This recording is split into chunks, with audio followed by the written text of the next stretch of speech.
అన్న మూవీ అయితే సూపర్ అన్న, ఇచ్చి పడేసి గేమ్ చేంజర్ అన్న. ఇది మామూలుగా తొడలు కొట్టి మీసాలు లిప్పేసి సినిమా కాదన్న, ఇది ఒక మెసేజ్ సినిమా అన్న, ఒక భారతదేశం గర్వించదగ్గ సినిమా అన్న. ఇంకోటి ఫస్ట్ హాఫ్ దీని డైరెక్టర్ వచ్చి శ్రీ శంకర్ గారు అన్న, యువ హీరో శ్రీ రామ్ చరణ్ గారు సూపర్ నటించారన్న. మూవీ అయితే ఇచ్చి పడేసిన మనకి యాక్షన్ సీక్వెన్స్ కానీ ఒక సోషల్ మెసేజ్ ఇచ్చారన్న. ఈ మూవీ క్యాజువల్ గా వచ్చే సినిమా కాదని, ఇది శంకర్ గారి డైరెక్షన్ మూవీ వస్తుంటే చాలా అద్భుతంగా తీశారన్న. మూవీ అయితే ఇచ్చి పడేసిన మూవీ అయితే చాలా చాలా బాగుంది. ఈ మూవీ ఎన్ని సార్లైనా చూడొచ్చు. ఈ మూవీ ప్రతి ఒక్కరు యూత్ కానీ ఫ్యామిలీ మెంబర్స్ కానీ ఎవరైనా ఈ మూవీ చూడొచ్చు అన్న. శంకర్ గారి డైరెక్షన్ చాలా అద్భుతంగా ఉందన్న. ఎందుకంటే ఇండియాలో ఒక గొప్పగా ఏదైనా ఉందంటే అది కేవలం శంకర్ గారైనా.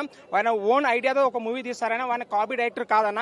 ఇప్పుడున్న మేడం సాంగ్స్ తీసేస్తే సాంగ్స్ అయితే యూత్ కు బాగా ఎంజాయ్మెంట్ ఉన్నాయి, చాలా బాగున్నాయి. మేము సాంగ్స్ కాకుండా ఒక ఇది గేమ్ చేంజర్ మూవీలో ఒక మెసేజ్ ఒక యూత్ కానీ ఒక దేశానికి కానీ శంకర్ గారు అంటే ఒక మెసేజ్ మేడం. ఆయన ఓన్ థాట్ ఓన్ కథలతో మనం ముందుకు వస్తారు మేడం. అది మనకు తెలియదు, అది సినిమా మేడం. సినిమా అనేది మనం ఊహ, అది రియాలిటీగా ఉంటుంది, రియల్గా ఉంటుంది, మన సంబంధం లేదు. అది చూసే వ్యక్తిని బట్టి ఉంటుంది, ఒకరికి అలా ఉంటుంది, ఒకరికి ఇలా ఉంటుంది, సంబంధం లేని విషయం. బట్ నేను మూవీ పరంగా మాట్లాడుతున్నాను. మూవీ పరంగా అయితే గేమ్ చేంజర్ మనకి ఇచ్చి పడేసింది మేడం. కలెక్షన్కి వెళ్ళి అవి పక్కన పెట్టేసి, ఎందుకంటే ఈ మూవీ డైరెక్టర్ శంకర్ కాబట్టి ఆయన కాపీ డైరెక్టర్ కాదు మేడం. ఎప్పుడైతే ఇప్పుడు ఉన్న ఇండియాలో చాలా మంది డైరెక్టర్లు కాపీ తీస్తారు, కాపీ తీసి మేము గొప్ప డైరెక్టర్ చెప్తున్నాం. అలా కాదు, టెక్నికల్ లేని కాలంలో శంకర్ గారు చాలా గొప్ప గొప్ప సినిమాలు తీశారు.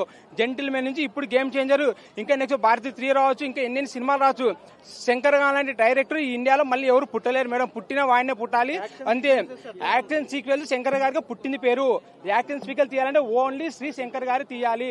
యాక్షన్ సీక్వెల్స్ కానీ పాటలు కానీ ఆయన తీసినట్టు ఈ ఇండియాలో సాంగ్స్ కానీ వేరే వాళ్ళు అద్భుతంగా తీయలేరు. రామ్ చరణ్ గారు త్రిపుల సినిమా నాకు తెలియదు మేడం. గేమ్ చేంజర్ సినిమాలు అయితే రామ్ చరణ్ గారు చాలా అద్భుతంగా నటించారు. ఆయనలోని నట విశ్వరూప శంకర్ గారు బయట తీశారు. ఇంకోటి శంకర్ గారు మూవీలో హీరోలు ఎలా ఉంటారే, మనకు ఒక ఎంఆర్ఎఫ్ టైర్ ఎంత నాణ్యతగా ఉంటుందో అలా నా యజ్జేశ్వర ఆయన నట రాక్షసుడు మేడం. ఆయన గురించి చెప్పే పెద్దగా ఏం లేదు, మామూలుగా ఇచ్చి పడేసును, ఆయన స్టైల్ ఆయన ఇచ్చి పడేసును. ఆ మూవీలో నడిచిన ప్రతి ఒక్కరు హీరోయిన్ కానీ హీరో కానీ విలన్ కానీ డైరెక్టర్ కానీ వాళ్ళకి ఇచ్చిన స్థానం వాళ్ళు పర్ఫెక్ట్ గా తీశారు మేడం. గేమ్ చేంజర్ మూవీ అయితే ఇచ్చి పడేసి మేడం. ఓకే సూపర్ రేటింగ్ గీటింగ్ ఉండదు మూవీ అయితే ఇచ్చి పడేసి 100% madam. Super super excellent. National award కొట్టాలని చెప్పేసి మనము ఆశిస్తున్నాము. అది అండ్ ఇందులో హీరో చాలా గ్లామరస్ గా కూడా కనిపిస్తున్నాడు. ఇందులో సెకండ్ హాఫ్ కూడా okay, no issue, but overall గా హ్యాపీ, చాలా బాగుంది మూవీ. ఫ్లాష్ బ్యాక్ లో బాగానే ఉంది, కానీ మన ఫోకస్ అంతా కూడా హీరో మీదే కాబట్టి మెయిన్ గా హీరో చాలా బాగుంది. స్టోరీ బాగానే ఉంది, బాగానే ఉంది, నో ఇష్యూ. హిట్ అవుతుంది. సాంగ్స్ ఈజ్ ఓకే, చాలా బాగుంది. అందులో ఇదేం లేదు, మిస్ ఏం లేదు. అది good. Shankar direction second half లో బాగా న్యాయం చేశారు. ఫస్ట్ హాఫ్ మాత్రం యావరేజ్ గా ఉంది. Ram Charan acting super, songs కూడా చాలా బాగున్నాయి. అన్ని జరగండి సాంగ్ అయితే హైలైట్ ఉంది అసలు. ప్రస్తుతానికి అయితే ఆ సాంగ్ లేదు, తర్వాత యాడ్ చేస్తారని చెప్పి 4/5. ఎందుకంటే శంకర్ మార్క్ కనిపించింది. సెకండ్ హాఫ్ క్లైమాక్స్ కొంచెం అంత సాటిస్ఫై అవ్వకపోయినా రామ్ చరణ్ యాక్టింగ్ చాలా బాగా అనిపించింది. అప్పన్న క్యారెక్టర్ లో మాత్రం జీవించేసాడు అనిపించింది. Really as a film maker గా చెప్తున్నా, చాలా బాగుంది మూవీ. అందరూ వచ్చి ఖచ్చితంగా చూడాలి. 4/5 ఇస్తున్న రేటింగ్. చాలా చాలా బాగుంది, అందరూ వచ్చి చూడాలి. Thank you. Regular commercial plot madam. ఒకటైతే దిల్ రాజు చెప్పినట్టు శంకర్ గారు ఇప్పుడు జరిగే ప్రజెంట్ సిచ్యువేషన్ మీద మూవీ అయితే ఉంది. రామ్ చరణ్ యాక్టింగ్ చెప్పచ్చు. ఫస్ట్ హాఫ్ యావరేజ్గా ఉంది.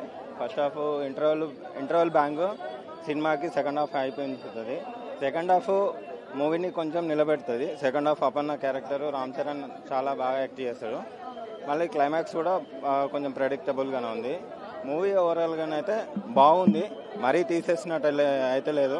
శంకర్ గారి మార్క్ అయితే అక్కడక్కడ కనిపించింది. కాకపోతే బెటర్మెంట్ ఇంకా ఇంకొంచెం ఫీలింగ్ ఉంది. అంటే మనకి ఎలా అంటే ఒకే ఒక్కడు 2.0 వర్షన్ చూసినట్టు అనిపించింది. సో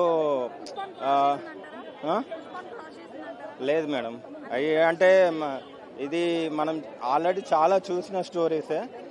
ఎందుకంటే మనకి ఇట్లాంటి మూవీస్ చాలా దట్టు శంకర్ గారి మూవీస్లోనే చాలా మనం చూసాము. ఒకే ఒక్కడు కానీ, భారతీయుడు కానీ, జెంటిల్మ్యాన్ కానీ. సో ఇప్పుడున్న జనరేషన్కి కొద్దిగా ట్రెండ్గా మార్చి చేశారు. క్లైమాక్స్ పార్ట్ కొంచెం ఇంట్రెస్టింగ్గా ఉంది. అండ్ రామ్ చరణ్ యాక్టింగ్ అంజలి గారి యాక్టింగ్ సినిమాలో బాగా ఓవరాల్గా ఎస్జే సూర్యకును రామ్ చరణ్ సీన్స్ బాగున్నాయి. టోటల్ రేటింగ్ ఎంత ఇస్తారు? 2.75. యావరేజ్ అండి, బాగానే ఉంది. ఒకసారి వన్ టైం వాచ్ అంతే. రామ్ చరణ్ గారు యాక్టింగ్, రామ్ చరణ్ కోసం తమన్ కోసం వెళ్ళొచ్చండి. నాన్న సాంగ్ తీసేశారు అంటున్నారు. అవును, నాకు ఎగ్జాక్ట్గా ఐడియా లేదు. అన్ని సాంగ్స్ ముందు సరిగా చూడలేదు. Okay, songs are good. Like songs కొంచెం శంకర్ లెవెల్లో ఎక్స్పెక్ట్ చేయొచ్చు అనమాట సాంగ్స్ అన్ని. ఎస్జే సూర్య గారు యాక్టింగ్, ఎస్జే సూర్య విలన్ ఈ మధ్య మనం చాలానే చూస్తాం కాబట్టి ఎస్జే సూర్య నుంచి మంచి యాక్టింగ్ ఎక్స్పెక్ట్ చేయొచ్చు. ఏపీ పాలిటిక్స్ కి దగ్గరగా ఉందా స్టోరీ? తమిళనాడు అని చెప్పొచ్చేమో మేబీ. ఓవరాల్ రేటింగ్ ఎంత ఇస్తారు? రేటింగ్ ఫస్ట్ డే ఎందుకు లేదు. అంటే ఫస్ట్ హాఫ్ అయితే హైలైట్ గానే ఉంది సినిమా మొత్తం. సెకండ్ హాఫ్ కొంచెం అట్లా ఉంది, కానీ చాలా బాగుంది. అదే తమన్ బీజిఎం మటుకు క్రేజీ కొట్టాడు. తమన్ బీజిఎం బాగా కొట్టాడు. పీసీఎక్స్లో పెద్ద స్క్రీన్ విజువల్స్ మటుకు చాలా బాగున్నాయి. యాజ్ యూజువల్ ఎవ్రీ సాంగ్లో కూడా ఒక డిఫరెంట్ అంటే మనకు తెలిసి తమన్ ఎలా తీస్తాడు సాంగ్స్ అని చాలా బాగా తీస్తాడు. ఇంకా మూవీ చాలా బాగుంది. అంటే డ్యూయల్ రోల్స్, ఫ్లాష్ బ్యాక్ కూడా ఉంటుంది. బాగుంటుంది సినిమా. మంచి మెసేజ్. బాగాలేదమ్మా, బాగుందండి. పుష్పటుని బీట్ చేస్తా అనిపిస్తుంది. నాకు తెలిసి రామ్ చరణ్ గారికి ఇది ఒక మంచి బ్లాక్ బస్టర్. 2,000 కోట్ల పైన కలెక్ట్ చేస్తుంది అనుకుంటున్నా సినిమా. శంకర్ గారి డైరెక్షన్ ఎలా ఉంది? ఆల్రెడీ ఒకే ఒక్కడు జోనర్లో ఉంది సినిమా. నాకైతే బాగా నచ్చింది. ఈ సంక్రాంతికి మెగా ఫ్యాన్స్ కాల్ రైగ్రేషన్ తిరుగుతారు ఈ సినిమా వాళ్ళు. ఏపీ పాలిటిక్స్ కి దగ్గరలో ఉంది అంటున్నారు కదా, దాని మీద మీ అభిప్రాయం ఏంటి? లైట్గా అక్కడ టచ్ చేశారు, కానీ ఓవరాల్ గా చూస్తే సినిమా పరంగా చూస్తే చాలా బాగుంది. ఈ సంక్రాంతికి రామ్ చరణ్ గారికి మంచి బ్లాక్ బస్టర్. సాంగ్స్ ఎలా ఉన్నాయి? బాగున్నాయండి. విజువల్ గా చాలా గ్రాండియర్గా ఉన్నాయి. మ్యూజిక్ కూడా దానికి తమన్ గారు బాగా చేశారు. పొలిటికల్ బ్యాక్డ్రాప్, దానికి ఫ్లాష్ బ్యాక్, ఓవరాల్ గా చాలా బాగుంది. ఇది ఫ్యామిలీ అంతా చూడొచ్చు. ఓవరాల్ రేటింగ్ ఎంత ఇస్తారు? నేను 5కి 4 ఇస్తాను సార్. చాలా బాగుంది. 6.5 to 7/10. సినిమాటోగ్రఫికల్లీ బాగుంది. ఎడిటింగ్ కూడా బాగుండింది. కొంచెం స్క్రీన్ ప్లేలో ఫస్ట్ హాఫ్ కొంచెం కట్ డౌన్ చేసి ఉంటే ఇంకా బాగుండేది. This is my overall review. నేను ఎక్కడ బోర్ ఫీల్ అయింది అంటే ఫస్ట్ హాఫ్ లోనే. సెకండ్ హాఫ్ లో బోర్ ఏం ఫీల్ అయినట్టు అనిపించలేదు. సో లాగ్ అనేది నేను ఫస్ట్ హాఫ్ కి మాత్రమే I limit the review for first half. It is lag. But second half లో అన్ని ఫాస్ట్ వెళ్ళిపోయాయి. అక్కడ ఇంకొంచెం టైం స్పెండ్ చేసి ఉంటే ఎక్స్ట్రాగా ఇండల్ చేసే ఛాన్స్ ఉండేది మూవీలో. బట్ ఆన్ ద హోల్ ఎక్కడ నేను ఫస్ట్ హాఫ్ అయిపోయే వరకు అరే మూవీని ఇక్కడ నుంచి స్టోరీ ఎలా తీసుకెళ్తారా అన్న ఫీలింగ్ వచ్చింది. సెకండ్ హాఫ్ లో ఫ్లాష్ బ్యాక్ ఇంక్లూడ్ చేశారు. At the same time actual story మళ్ళీ ప్రెసెంట్ లోకి వచ్చి ఎలా కంటిన్యూ అవుతుంది అనేది ఇంక్లూడ్ చేశారు. ఎస్జే సూర్య యాక్టింగ్ మాత్రం ఇట్ వాస్ బీభత్సంగా ఉండింది. That is one of the highlight of the movies I could say. Overall rating 6.5, 7/10. దాన్ని నిరూపించుకున్నారండి. సినిమా మొత్తానికి అప్పన్న క్యారెక్టర్ చాలా హైలైట్ ఉంది. అప్పన్న క్యారెక్టర్ చాలా హైలైట్ గా ఉందండి. ఇది నథింగ్ బట్ జనసేనని ఎలా అయితే నిరూపించారో సేమ్ మాకు అదే కనబడిందన్న. ఫ్యాన్స్ కి అయితే ఫీస్ట్ ఉందన్న. దాని తర్వాత యాడ్ చేస్తారు తెలిసిందేగా. ఫస్ట్ 4 ఇస్తాం. 4.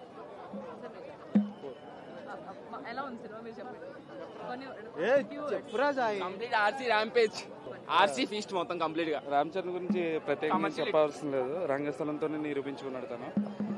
ఈ సినిమాకి వచ్చేసి అప్పన్న క్యారెక్టర్ చాలా గుర్తుండిపోద్ది. తన క్యారెక్టర్ అయితే చాలా బాగుంది. డ్యాన్స్లు అయితే చూసుకోక్కర్లేదు. ఇండస్ట్రీకి నెంబర్ 1 డాన్సర్ ఎవరన్నా అంటే చిరంజీవి గారి తర్వాత రామ్ చరణ్. యాక్టింగ్లో తండ్రిని మించిన తనయుడు అనిపించుకున్నాడు. అది మళ్ళీ ప్రూవ్ చేసుకుంటున్నాడు. సినిమా అయితే చాలా బాగుంది. 5 years సింగిల్ స్టార్ కింద రాలేదు. ఈ మూవీతో మొత్తం యాక్టింగ్ అంటే ఎరగొట్టేశారు. సెకండ్ హాఫ్ కూడా బాగుంది, కాకపోతే కొంచెం లాగ్ అనిపించింది అంతే. విన్నర్ అంటే మేబీ అనుకోవచ్చు. నాకు అంతా తెలీదు అండి.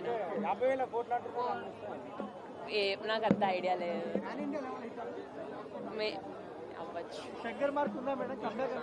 కంబ్యాక్ అనుకోవచ్చు, ఒక రకంలో అనుకోవచ్చు. బ్యాక్గ్రౌండ్ స్కోర్ బాగుంది. డాన్స్ సాంగ్సే కొంచెం డ్రాబ్యాక్ అనిపించింది.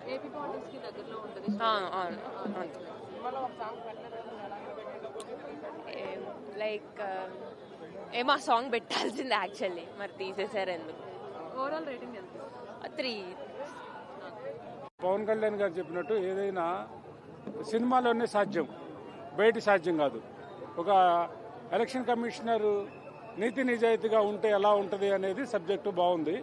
సో అలా ఎవరు ఉండరు, ఓటు హక్కు కూడా అందరూ వినియోగించుకోండి అది ఇదని చెప్పి ఇప్పుడు జరుగుతున్న రాజకీయాల మీద వాటి మీద విశ్లేషణ చేసి చెప్పారమ్మా. ఎన్నర్ మాత్రం కాదు, మామూలు యావరేజ్. నేను రేటింగ్ ఇచ్చే అంత స్థాయి నాది కాదులేనమ్మా, మనం చెప్పలేము అది. బట్ ప్రజలు నిర్ణయిస్తారు, అందరు చూసిన వాళ్ళు చెప్తారు. బట్ సినిమా అయితే బాగుంది, అంటే ఒక యావరేజ్ మీద బాగుంది. సో మన ప్రజలకి ఒక మంచి ఇది చూపించారన్నమాట. అంటే ప్రజలకి, ఒక ఎలక్షన్ ఆఫీసర్స్కి, ఈ రాజకీయ నాయకులకి ఎలా అరికట్టవచ్చు, వాళ్ళు చేసే అరాచకాలు ఎలా అరికట్టవచ్చు ఎలక్షన్ ఆఫీసర్స్ అనేది చెప్పారు. కలెక్టర్కి ఏం అధికారం ఉంటుంది, వాట్ ఈజ్ వాట్ అనేది.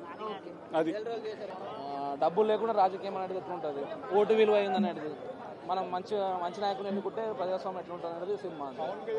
రామ్ చరణ్ యాక్టింగ్ చాలా బాగుంది, తమన్ బ్యాక్గ్రౌండ్స్ కూడా బాగుంది, ఎడ్జెస్ సూర్య యాక్టింగ్ బాగుంది. శంకర్ అంటే ఇక ఆయనకు తగ్గట్టు ఒక వన్ టైం వాచబుల్ అంతే.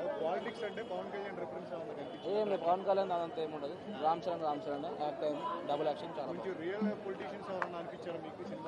ఏమనిపించదు. కానీ సేమ్ ఇప్పుడున్న పరిస్థితులు ఎట్లున్నాయి, రాజకీయం అంతా చేసుకోదంతా మొత్తం చూపించారు. ఇప్పుడున్న సాంగ్స్ ఒక సాంగ్ మిస్ చేశారు, ఒక సాంగ్ పెట్టారు, మిగతా సాంగ్స్ అన్నీ బాగున్నాయి అనిపించింది. కానీ 70-80 కోట్లు అంత పడుతుంది, వన్ టైం వచ్చింది. మెయిన్ తమర్ బ్యాక్గ్రౌండ్ ప్లస్ మూవీకి ప్లస్ అది మొత్తం పొలిటికల్ టచ్ సినిమా మొత్తం. The last interval bang super and super, అసలు జగన్కి బాగా పడింది. సినిమా చూడడం జరిగింది ఇప్పుడే, చాలా బాగుంది. చరణ్ వన్ మ్యాన్ షో అని చెప్పొచ్చు. SJ Suryah second hero, first hero Ram Charan. అప్పన ఇక్కడ చాలా ఎక్స్పెక్ట్ చేస్తాము, 20 మినిట్స్ అవుతుంది అంతే సినిమాలో. కానీ యాక్టింగ్ పరంగా చరణ్ రంగస్థలం మాట్లాడిన తర్వాత నెక్స్ట్ సినిమా ఇదే ఉంటుంది క్యూలో. సో ఫస్ట్ హాఫ్ చాలా బాగుంటుంది, సెకండ్ హాఫ్ కంప్లీట్గా ఒక ఐఏఎస్, ఒక ఎడ్యుకేటెడ్ ఎంప్లాయ్ ఏం చేయగలడో గవర్నమెంట్కి అగెనిస్ట్గా చాలా బాగా చూపించారు. ఇట్స్ నాట్ కమర్షియల్ మూవీ, పక్కా శంకర్ మూవీ. థ్యాంక్స్. సినిమా ఈయన చూడలేదు కానీ చాలా మంది చూశారమ్మా. ఆల్రెడీ యూఎస్ లో రిలీజ్ అయింది, అక్కడ మంచి టాక్ ఉంది, 3 రేటింగ్ ఇచ్చారు. కాబట్టి పండక్కి 4 రోజులు ముందు వస్తుంది కాబట్టి సినిమా 1000 కోట్లు మినిమం చేస్తుందని సినిమా ఇండస్ట్రీ అందరూ కూడా అనుకుంటున్నారు. డెఫినెట్గా ఈ సినిమా సూపర్ హిట్ అవుద్ది. కారణం ఏంటంటే శంకర్ అద్భుతంగా డైరెక్షన్ చేశాడు, ఒక్క సాంగ్స్కి 75 కోట్లు ఖర్చు పెట్టారంట. కాబట్టి దిల్ రాజు గారు, దిల్లున్న రాజు గారు కాబట్టి ఈ సినిమా సూపర్ డూపర్ హిట్ అవుద్ది అని అందరూ ఆశిస్తాను. ఏమీ తక్కువ లేదండి. ఇప్పుడు బాహుబలి లాంటి సినిమాకి పబ్లిసిటీ అక్కల, ప్రేక్షకులు ఎదురు చూస్తారు ఎప్పుడు వస్తుందని. అలాగా చిన్న సినిమాకి పబ్లిసిటీ కావాలి, పెద్ద సినిమా పబ్లిసిటీ అక్కర్లేదు. అయినా రాజుగారు అమెరికాలో ఈవెంట్ చేశారు, రాజమండ్రిలో ఈవెంట్ చేశారు, అన్ని స్టేట్లో కూడా ఈవెంట్ చేశారు. ఇది పాన్ ఇండియా సినిమా. పైగా శంకర్ అనే అతను పాన్ ఇండియా డైరెక్టర్. మన హీరో రామ్ చరణ్ కూడా ఇప్పుడు పాన్ ఇండియా అయ్యాడు, ఇప్పుడు గ్లోబల్ స్టార్ అయ్యాడు. కాబట్టి మొన్నే రాజమండ్రిలో పవన్ కళ్యాణ్ గారు చీఫ్ గెస్ట్ గా, మా విజయ్ కుమార్ గారు మెయిన్ పవర్ గా ఆయన టైటిల్ పవర్ తోటి ఆయన సినిమా టైటిల్ స్పాన్సర్ చేశారు. కాబట్టి ఆల్ ద బెస్ట్ చరణ్ గారు అండ్ దిల్ రాజు గారు. Thank you. అండి కాదండి, ఇప్పుడు మేము చూడలేదు కానీ చూసిన వాళ్ళు చెప్పేది ఏంటంటే అన్ని సమపాళ్ళలో ఉన్నాయని చెప్పారు. ఇప్పుడు భారతీయుడు సినిమా తీసిన ఆయన రాజుకి, దానికి డైరెక్టర్ గారికి కామెడీ గురించి ఆశించరు, యాక్షన్ సాంగ్స్ ఆశిస్తారు. ఆ రెండు చాలా ఎక్సైటింగ్ ఉన్నాయి. సెకండ్ హాఫ్ చాలా బాగుందంట. ఏపీలో అన్ని ఏరియాస్ లో రికార్డ్స్ అన్ని బ్రేక్ చేయాలని చూస్తున్నారు, ఎంతవరకు పాసిబుల్ అవుతుంది? అవుతుంది, ఖచ్చితంగా అవుతుందండి. ఈవేళ బుక్ బై షోలోనే బ్రహ్మాండమైన ఓపెనింగ్లు వచ్చి చూశారు కదా. నాకు తెలిసి 236 కోట్లు ఫస్ట్ డే వస్తుందని అందరూ ఆశిస్తున్నాం. వరల్డ్ సైడ్ ఆఫ్ చేశారు. ఎందుకు ఆఫ్ చేశారంటే మొదటి వారం చూసినారు, రెండో వారం మళ్ళీ మీరు అందరూ చూడాలి కాబట్టి దాన్ని దాచారు, మళ్ళీ వేస్తారు. ఇది సినిమా ట్రిక్. 3 సినిమాలు రిలీజ్ అవుతున్నాయి, 3 1 ఇది, 2 డాకు మహారాజు, 3 సంక్రాంతికి వస్తున్నాం. ఈ 3 సినిమాలు హిట్ అవుతాయి. 3 సినిమాలు దిల్ రాజు గారు అంటే పండగ రాజు గారు, దిల్ రాజు గారు అంటే పండగ రాజు గారు, సంక్రాంతి రాజు గారు. All the best. డెఫినెట్ గా సినిమా బాగుంది. ఎక్కడ నెగిటివ్ రిపోర్ట్లు అంటే ఎందుకంటే మీరు చూసిన వాళ్ళు చెప్పారు చాలా బాగుంది. నేను చూడలేదు కాబట్టి అబద్ధం అనుకోవడం కాబట్టి చెప్తున్నాను. ఇప్పుడు 7 o'clock చూస్తున్నాం. ఈ కార్యక్రమాన్ని మా విబిజీ సంస్థ ఏర్పాటు చేసింది. 290 టికెట్లు ఆయన ఒక థియేటర్ షో తీసుకుని అందరినీ ఇన్వైట్ చేశారు. కాబట్టి all the best Dil Raju గారు. Thank you. అది యూఎస్ రిపోర్ట్ వచ్చింది sir. Second half extra automatic cinema rage అవుద్ది. ఫస్ట్ హాఫ్ బాగుంది, సెకండ్ హాఫ్ యావరేజ్ అనుకోండి సినిమా వీక్ అవుద్ది. కానీ ఫస్ట్ హాఫ్ బాగుంది, సెకండ్ హాఫ్ ఎక్స్ట్రాండరీగా ఉందని చెప్పి రిపోర్ట్ వచ్చింది. ఆల్రెడీ మన అన్ని ఛానల్స్ వచ్చేస్తున్నాయి, చూడండి చాలా బాగుంది. చాలా మంది యూట్యూబర్స్ ఏంటంటే పాత సినిమా ఏదో చూసుకుని దాని వీడియోలు వేస్తున్నారు. అది తప్పది. ఇండస్ట్రీ స్టేబుల్ అంటే మన అందరూ సినిమా బాగుంటే మనం అందరం బాగుంటాం. రాజుగారి కోసం కాదు, మన ఇండస్ట్రీ కోసం మనం బాగుండాలి. కాబట్టి అలాంటి ఫేక్ వీడియోలు వేయద్దని రిక్వెస్ట్ చేస్తున్నాం, డిమాండ్ చేయట్లా. Thank you. సినిమాలో 20 minutes యాడ్ చేస్తున్నారు కదా, అది ఇప్పుడు ఏమన్నా ఈ సినిమాకి ఇంపాక్ట్ ఏమి లేదు, అది 17th పెడుతున్నారండి. అది ఏమంటే ఇప్పుడు పుష్ప సినిమా ఎంతమంది చూడాలి అంతమంది చూశారు. ఇది 17th కదా, అది అప్పటికి 14వ తారీఖు వచ్చే వరకు సినిమాలు అన్ని రిలీజ్ అయిపోతాయి. కాబట్టి మళ్ళీ రిపీట్ ఆడియన్స్ ఉంటారు. ఆ డ్యామేజ్ చేసిన ఏమంటే ప్రేక్షకుడు ట్రైలర్ చూసి డిసైడ్ అవుతారు సినిమాకి వెళ్దాం వద్దని. ఎవరు డ్యామేజ్ చేసినా, ఎవరు హిట్ చేయాలనుకున్న ప్రయత్నం చేసినా అవ్వదు. సినిమాలో విషయం ఉంటేనే హిట్ అవుద్ది. కాబట్టి ప్రేక్షకులు కోరుకునేది ఏంటంటే కొత్తదనం. ఆ కొత్తదనం ఈ గేమ్ చేంజర్లో ఉంది. ఖచ్చితంగా 100% చేద్దాం అనుకుంటున్నాం. ఇప్పుడు నిన్నటి సినిమా కంటే రేపు సినిమా బాగుంటుంది కదా అందరికీను. డెఫినెట్గా గేమ్ చేంజర్ కంటే ఇదే పుష్ప కంటే గేమ్ చేంజరే పెద్ద హిట్ అవుతుంది నేను అనుకుంటున్నాను. ఇప్పుడు ఆల్రెడీ చూసాం కదా, అది ఇప్పుడు చూస్తున్నాం. ఇది 4 రోజులు గ్యాప్ ఉంది. 2 రోజులేమో మొత్తం సుమారుగా 6.5 థియేటర్లో 2 రోజులు కూడా అన్ని షోలు ఇదే సినిమా వేస్తున్నారు. తర్వాత మళ్ళీ ఒక 10% తగ్గినా కూడా మళ్ళీ ఈ సినిమా ఉంటుంది. కాబట్టి ఈ game changer highest gross collect చేస్తుంది. ఏముంది అంటే ఒక ప్లాఫ్కి ఏముంది, మర్చిపోతారు సినిమా. మీరు మర్చిపోయారు, నేనే మర్చిపోయాను కూడా ఆ సినిమా గురించి. కాబట్టి గతంలో చేసిన సినిమా కంటే ఎక్కువ కలెక్ట్ చేస్తే సినిమా ఆలోచిస్తారు తప్ప ఆ ప్లాఫ్ని ఎవరో గుర్తించుకోరు. అది డైరెక్టర్ ప్లాఫ్, అది హీరో ప్లాఫ్ కాదు కదా. అది డబ్బింగ్ సినిమా, ఇది straight cinema. Shankar first time తెలుగులో తీస్తున్నాడు. ప్లస్ ఇది దిల్ రాజు గారు అంటే ఒక ఫ్యాషనేటెడ్ ప్రొడ్యూసర్ కాబట్టి ఆ సినిమాని ఎలా బతికించాలి, ఎలా రిలీజ్ చేయాలని తెలిసిన ఆయన ఒక్కడికే. ఇప్పుడు సంక్రాంతికి వస్తున్న సినిమా మీకు ఎక్స్ట్రాడినరీ పబ్లిసిటీ చేస్తున్నారు. కారణం ఏంటంటే సోషల్ మీడియాలో దానికి ఎంత పబ్లిసిటీ ఉందో మీరు చూస్తున్నారు డైరెక్టర్ గారు. అలాగే బాలకృష్ణ సినిమా డాకు మహారాజ్కి అన్స్టాపుల్ వల్ల ఎక్స్ట్రాడినరీ పబ్లిసిటీ జనాలందరూ రీచ్ అవుతుంది. ఒక సినిమాని తీయటమే కాదు, దాన్ని ఎలా రిలీజ్ చేయాలో తెలిసిన ఏకైక వ్యక్తి ఎవరు అంటే ఓన్లీ దిల్ రాజు గారు. ఇది అందరికీ తెలిసిన విషయం. మళ్ళీ మీ అందరికి గుర్తు చేస్తున్నాం. మరి ఖచ్చితంగా, ఎందుకంటే ఇప్పుడు ఎక్కడ ఈ ప్రీ రిలీజ్ పెడితే అక్కడ ఎవరెవరు చచ్చిపోతున్నారు. ఇప్పుడు ప్రీ రిలీజ్ ఫంక్షన్కి ఫర్ ఎగ్జాంపుల్ అడిగారు గారు చెప్తున్నా, రాజమండ్రిలో ఈవెంట్ చేశారు సార్. అది చక్కగా ఆర్గనైజ్ చేశారు, ఎవరికి ఇబ్బంది కలగకుండా అందరినీ చేశారు. మేము ఇద్దరు కూడా థియేటర్ ఫంక్షన్లో ఉన్నాం, మీ ఇద్దరు. కానీ ఎవరో సినిమా చూసి ఇంటికి వెళ్తుంటే కాకినాడలో లారీ యాక్షన్ చచ్చిపోతే అది దిల్ రాజు గారికి పవన్ కళ్యాణ్కి ఏం సంబంధం అండి? అది జగన్ పరిపాలన, ఏం సంబంధం ఉంది?